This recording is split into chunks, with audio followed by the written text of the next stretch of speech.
le cadre de cette 28e édition du FESPACO, 5 films principalement ont reçu l'appui du Fonds de développement culturel et touristique.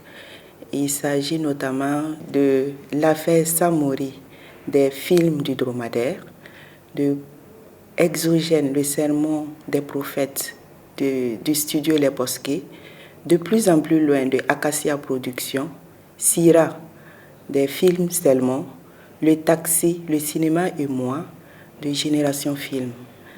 C'est l'occasion pour moi de saluer la créativité de ces promoteurs du cinéma. Et il faut noter qu'également en cette 28e édition du FESPACO, il y a eu quelques courts-métrages qui ont bénéficié de l'accompagnement du Fonds de développement culturel et touristique. Et je voudrais profiter pour exprimer toute ma gratitude aux partenaires financiers et techniques qui nous ont accompagnés dans le financement de ces promoteurs du cinéma. Il s'agit notamment de la coopération suisse, de l'Union européenne. Et leur accompagnement nous ont vraiment permis de relever le défi de la mobilisation des ressources en faveur du secteur de la culture.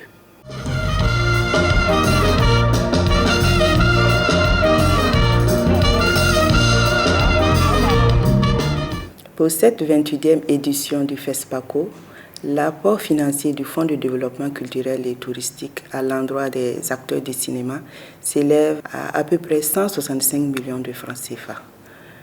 C'est une somme que nous jugeons assez appréciable au regard même des missions du Fonds de développement culturel et touristique qui est de financer l'ensemble des filières culturelles et touristiques.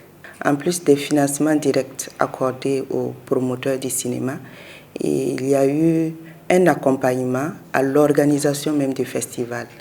Et cet appui s'élève à un montant de 5 millions de francs CFA. Et il y a également un petit appui en termes de logistique. À l'endroit des promoteurs qui ont bénéficié de l'appui du Fonds de développement culturel et touristique, je voudrais qu'à travers leurs œuvres, ils se portent comme des ambassadeurs auprès des différents partenaires techniques et financiers pour qu'ensemble, nous puissions lever le défi de la mobilisation des ressources en faveur du secteur du cinéma.